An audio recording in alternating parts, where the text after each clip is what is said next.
All right. Hello, hello. Hi, everyone. This is Galit Ventura-Rozen. She is an executive business performance expert, professional speaker, author of The Successful Woman's Mindset, philanthropist, and influencer. Galit, thank you so much for joining us. I'm so grateful for your time to come on the Live Fearlessly vlog. And how are you doing today? I'm doing great, Rebecca. How are you? So good. It's not snowed recently, but we have some snow, so we got to play in the snow a little bit today. So good. That's always so fun. That's something we don't usually get over here on the West Coast. Yeah, that's okay though, right? Yes, I'm okay with that. That's why you're there. I love it. Yes. Oh, awesome. Well, let's dive right in. I love asking you to tell us something about yourself that's interesting about your life or yourself. Go ahead and tell us something. I looked at that question. I was like, what? It's one of the hardest questions to answer. That's probably why you ask it. Yeah. What is interesting about me? Well, usually we're like, nothing. Right, Rebecca? Yeah, so I thought to myself, when someone looks at me, what is something they wouldn't think of? That's what I kind of thought of. Yeah. I'm actually first generation American, and I have this joke that I tell people, it's in my bio, that says I was made overseas and born in the USA. So that's a little bit interesting about me. I'm trying to think what else. The other thing that's a little bit interesting about me that people usually can't tell is this is not the voice that I was born with. This is the voice that found me, because when I was 7, I actually lost my voice, and then through speech therapy and stuff, we had to find something that would come out, in a sense. Which is incredible because, as I said in the introduction, you're a professional speaker. So I love that. Yeah, that was never the plan. I tried to hide as much as I could.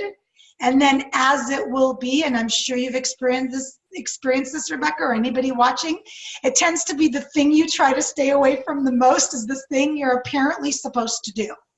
So now I speak publicly, I speak internationally, I work with speakers. Yeah, there you go. Yep. There you go. I love that. What's really funny is that I connect to that very well.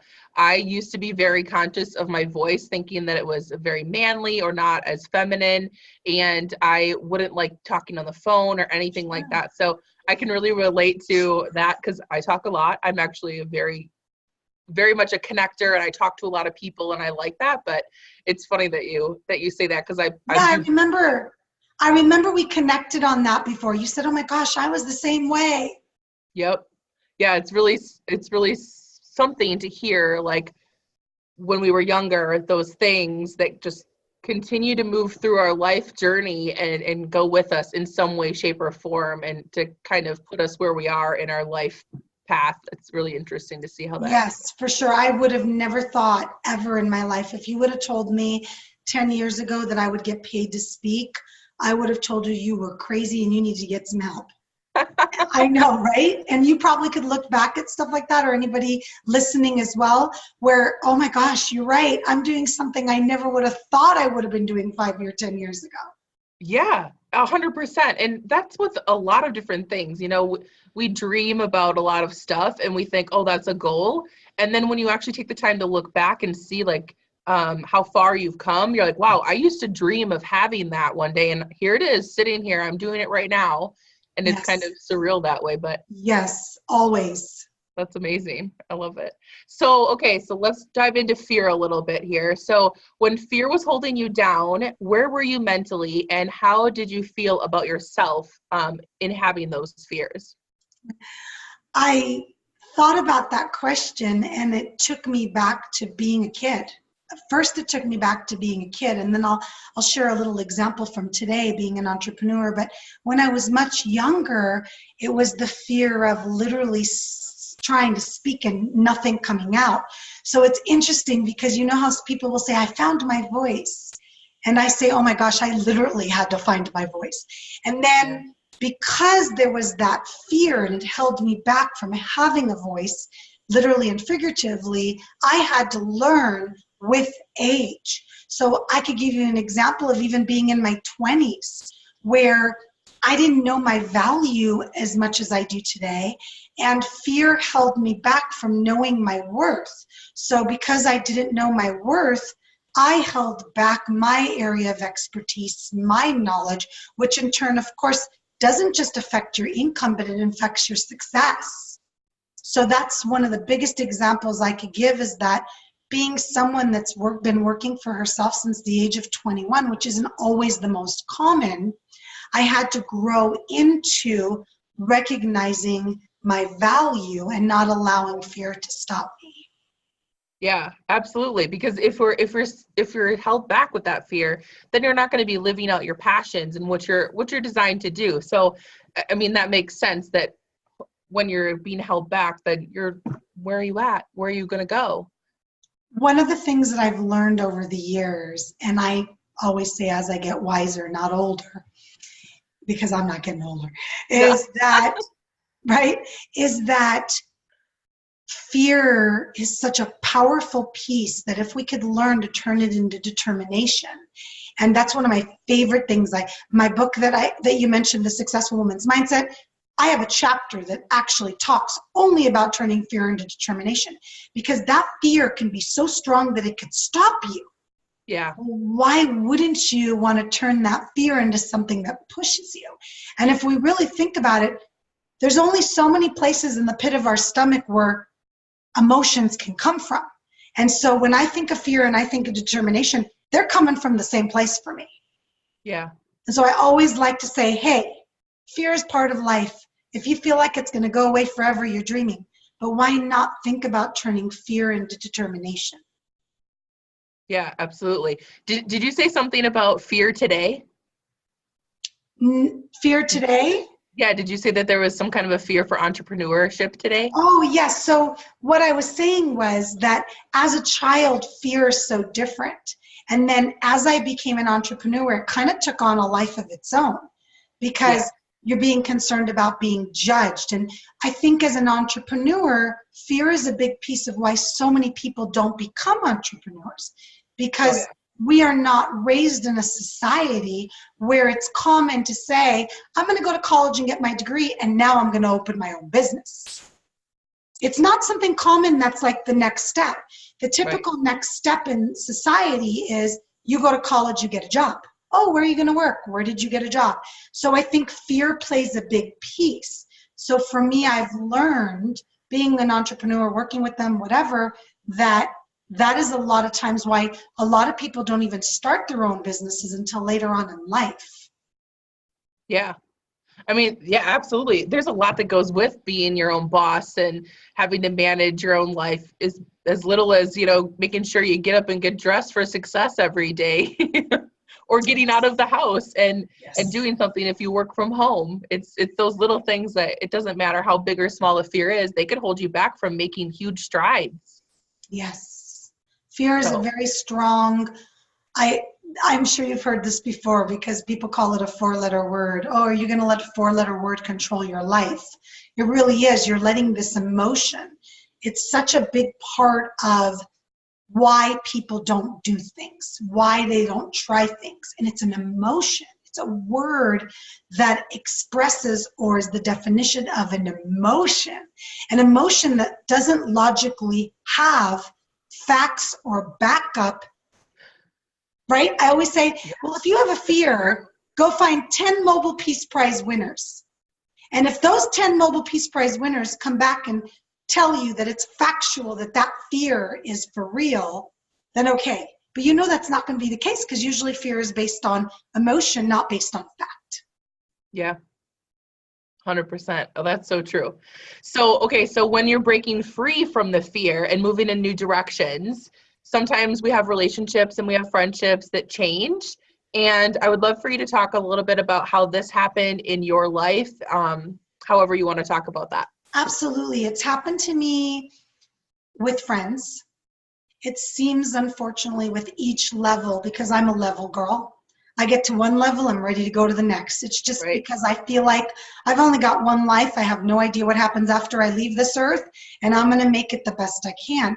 And one of the things I love to do is work with people to show them their best way to live. And I think what happens in that situation is that you're recognizing, okay, wait, if I want to go to the next level, fear shows up every single time. Yeah. Okay.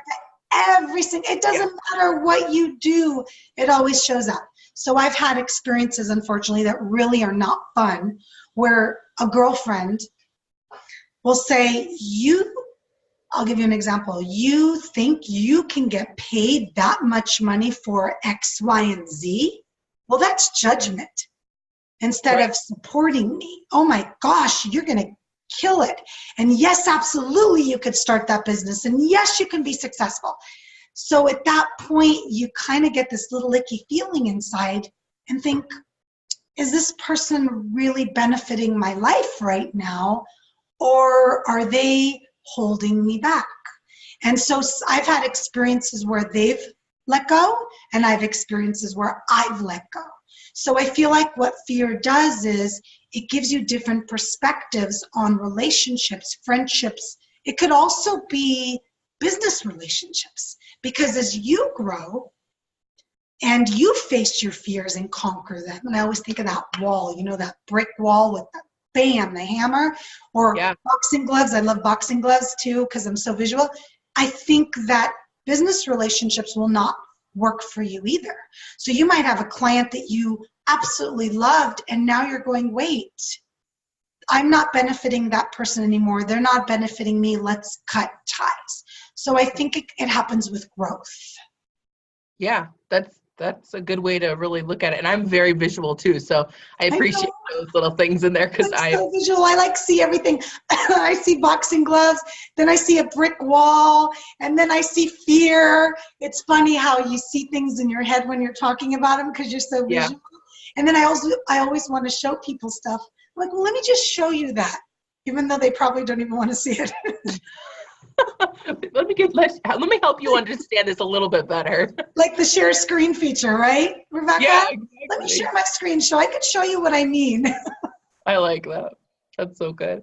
Yeah. Okay, so the relationships, absolutely. When you're leveling up, if they don't go with you and it doesn't, like nothing else changes, or their mindset might be just too small for where you are and where you're going, and you need bigger support. So I love that you said that, sometimes it just leveling up makes the jump too high for some relationships or friendships to. I want to mention something real quick. Not every relationship has to grow at your speed or grow with you.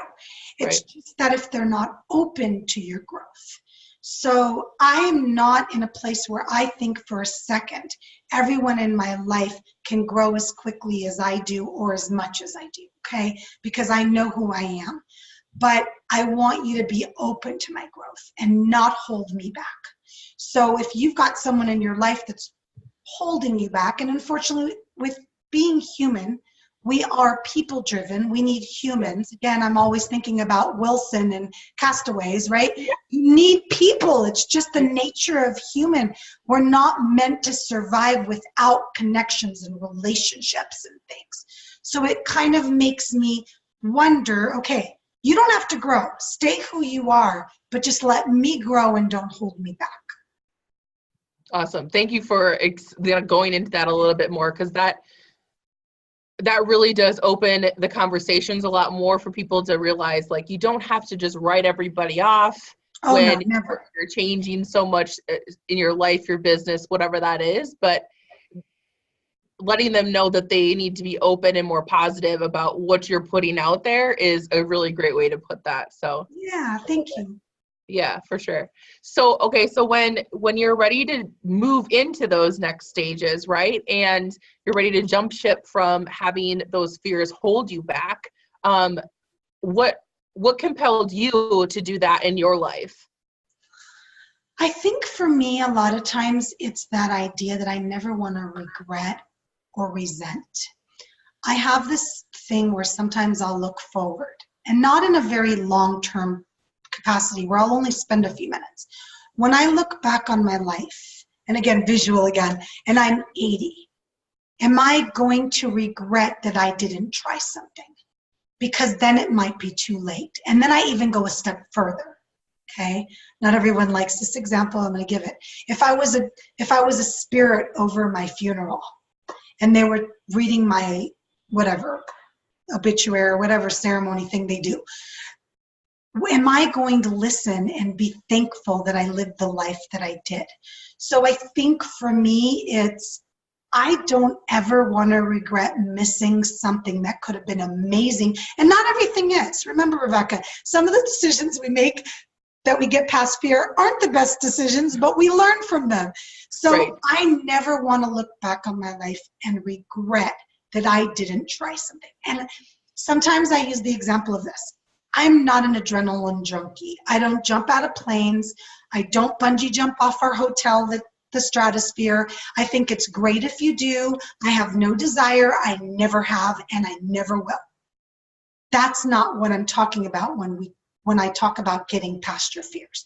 I'm talking about every single type, everyday decision, opportunities that you say no to before you even give yourself a chance to embrace why you're saying no. So give yourself a chance to think, am I saying no because of fear? Or am I saying no because something doesn't feel right? And that's okay, because I say no all the time. So I think that I don't ever want to have any regrets with my decisions being made out of fear. Yeah. That's a great distinction too. In what state are you making the decisions in your everyday life, and where the fear shows up. So yeah, that's awesome. And shoot, there was one more thing that you said that I wanted to comment on. But just the fact that you said, not jumping off a building, but the everyday things that show up and where, you're I'm talking everyday stuff. If you have the fear of heights, yeah, that would be awesome if you tried to fight through it and you got the help and you made a choice that I'm not going to let the fear of heights stop me from ziplining, or I'm not going to let the fear of heights stop me from going to Africa on a plane. Okay, those things, those are pretty major fears. I'm talking everyday fears like fear of the unknown, fear of failure, fear of rejection. Okay. Some people have fear of success, believe it or not.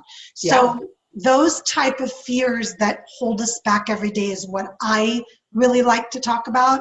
And it's funny because one of the examples I give in my book, Rebecca, is if you're walking down a dark alley at night by yourself and your gut is telling you probably shouldn't, please listen.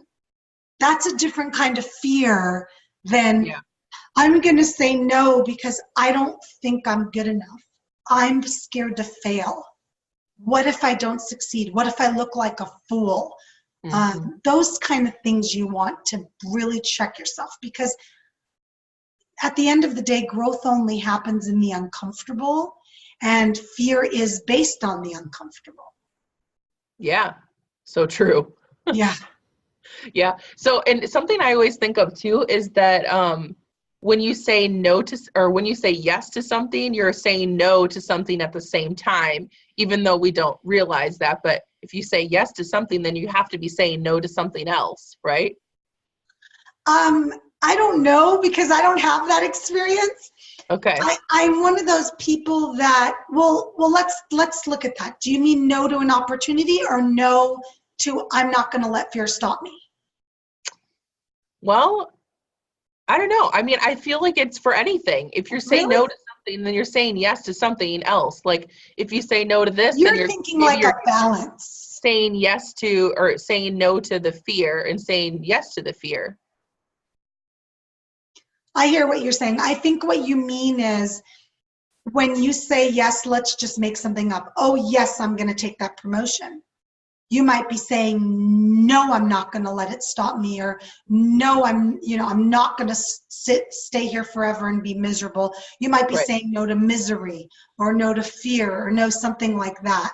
Yeah. So, yeah, I absolutely think so. I think that every time you say yes and fight through your fear, I believe it's a domino effect to other opportunities, that you just opened up this entire world that you didn't experience. Anybody that's listening, think about an example.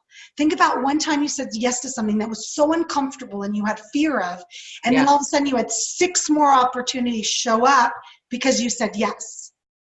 It works every time. Yeah. I literally just had a connection with an awesome lady that she just told me that 3 months ago, she made the decision. She was not letting fear stop her from moving into doing her own coaching program and stuff. And she's like, since I totally made the decision and said I'm going for it, things have been lining up in my favor for me to just propel myself into it and just go for it. I'm like, it's amazing how that happens. When you set the intention and what you actually want, it starts to show up. I've seen that over and over again in my own life. I've seen that in my clients' lives. I've seen that in my friends' life. It's that one little baby decision. Don't allow it to overwhelm you when you say yes to something small, because that something small can be this effect that just keeps going. Now, be ready to say yes again, because you'll stop the opportunities the second you say no. Now, I'm not telling you to say yes to everything that comes your way. Right. There's obviously a process to decision making and a process to saying yes or no. So many pieces, but at least question yourself before you say no. Yeah. And that's great advice. And that's the next thing I was going to say is, when talking about fear and overcoming fear, like, what is the advice that you would give someone? Oh gosh. I love that. I put together this free workbook for my book, which is not very common because it was so important to me that people could ask themselves questions. So there's this 26-page free workbook you can download after you buy the book, and it actually asks you all these questions, and then it gives you the steps. So the first thing that I would suggest doing is acknowledge it. You've got to acknowledge it. I have the fear of rejection. Done. Holy, you don't even understand how much weight is lifted off your shoulders the second you acknowledge, I have the fear of not getting this job and being rejected for the 10th time. There's your example, okay? So that's the first thing. Once you acknowledge it and you're aware of it, you must ask yourself why you have that fear. Because it's usually more than just the surface. And it's not just the fear of not getting a job for the 10th time. It's the fear of typically not being of value, not having worth, maybe something in your relationship, not bringing home enough money to support your family. There's so many different pieces in that example and in any example. And once you are aware, acknowledge, once you figure out what the fear is, you must allow yourself to sit with it. Not fun at all. If it's anger, if it's tears, if it's frustration, it does not feel good. I'm promising you, it doesn't. But once you allow yourself to sit with it, this is where you start putting together a plan to get past it. Now, some people like to rip off Band-Aids. That's me. I say yes, and then I figure it out. I'm crazy. And then, but what I recommend to most people is I recommend that you put together a step-by-step process to help you through that. And I want you to include support, and I want you to include time. So it might be a 10-step, how do I get to the yes of saying yes to this opportunity, and break it down as many steps as you need, because the smaller steps that you have, the less overwhelming it is. And then make a plan. If you don't take action, guys, I don't care who you are, you will have that fear for the rest of your life. So make a plan and start taking action, which is working through those steps. Awesome. I love it. So I would love us to talk a little bit more about like your story and anything that you want to talk about with the time in your life where you had fear. So with your voice, and so tell us a little bit more about what happened for your voice to change and for you to like find your voice. It was just a unique situation. I have so here are your vocal cords. Here we go again, visual Galit. Here are your vocal cords, and I have a bump on one of them. Okay. So a nodule. Okay. So every time my vocal cords hit, I got more sound, like air out than sound. And basically I woke up at 7 years old, didn't have a voice. Mom started taking me to doctors for throat doctors, and they said, Galit, you've got a nodule on your vocal cord, and typically that happens from straining your voice. I'm like, straining my voice? I'm 7 years old. What do you mean? I don't strain my voice. And from there, speech therapist after speech therapist, we found a voice. In a sense, if you think of a singer working through her octaves, my speech therapist goes, stop. And I remember her saying, I was 13, she said, that's not the voice you were born with, but it'll do. And at that point, I almost explain it as my voice came out of my chest. So I explained to people my voice for quite a few years was something like this.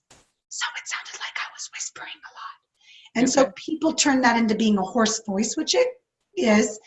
And it's funny, Rebecca, because today I don't share that story tons, but people ask me to. Yeah. It doesn't sound like anything's wrong with your voice. Your voice doesn't sound hoarse. I don't understand. And I think it's because I've embraced it so much that people just don't hear it anymore. Yeah. But if I hear my voice on a recorder, it sounds so different than what I know it sounds like in my head. Yeah. Right? Right. So I think that's the little bit of the story. It made me who I am, and the ending of that story is when I was 16, we went back to the throat doctor. He asked me if I was ready to get my surgery to remove it, because they wouldn't change my voice until my voice stopped changing. And when you're a girl, your voice stops changing sooner than boys. Yeah. And I looked at the doctor, looked at my mom, and said, I'm sorry. I've gotten used to this voice. This voice has made me who I am today. I'm not interested in going through. They'd have to cut it off. Then I'd have to go through speech therapy to relearn how to talk. Like, no, thanks, I'm good. It's not dangerous. Nope. Not, God forbid, it's not cancerous. Nope. I'm good. So I still have a little bump on my. Cool. There are times where I lose my voice still. Yeah, there are times where I still lose my voice more commonly than the normal person. So if I get sinuses, it's all related. Yeah. I will lose my voice for a day, but it's not that bad. It's like a half a day or a day. And I think for me, what it did was it taught me how important it was to literally and figuratively have a voice.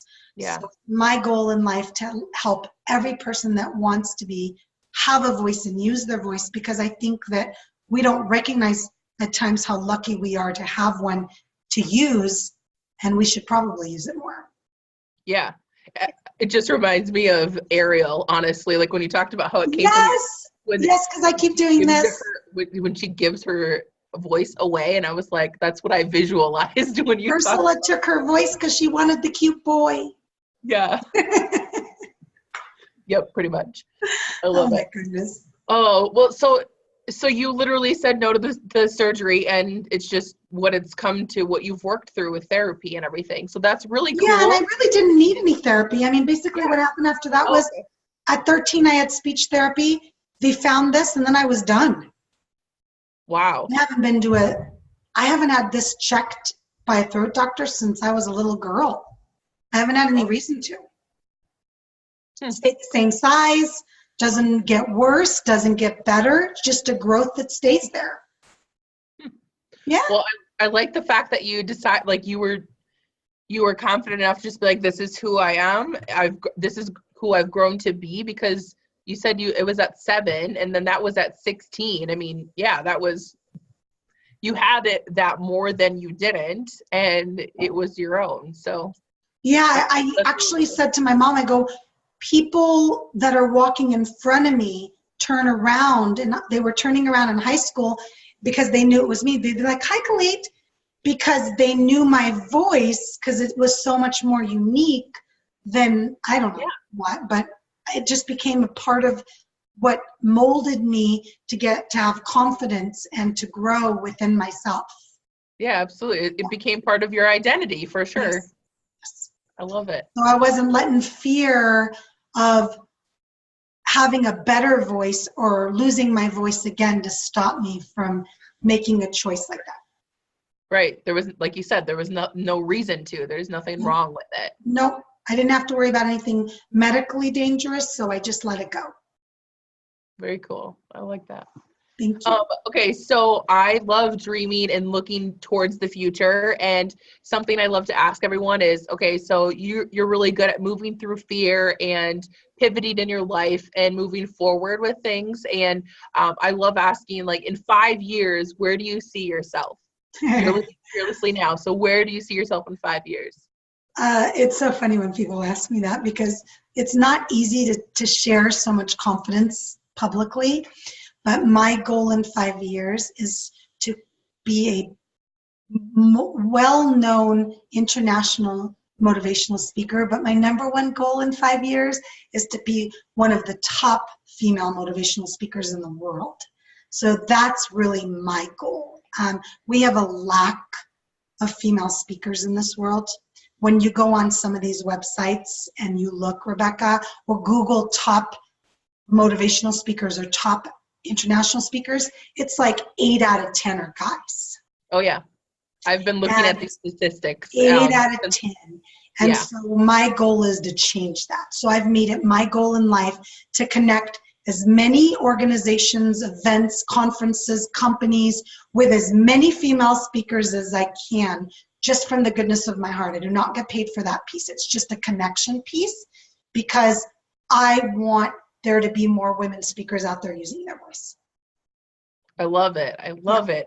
I've definitely looked at the statistics of conferences, like big conferences, Apple, like all these big companies and stuff that have conferences. It's men and very, very, very small amount are females. Yes.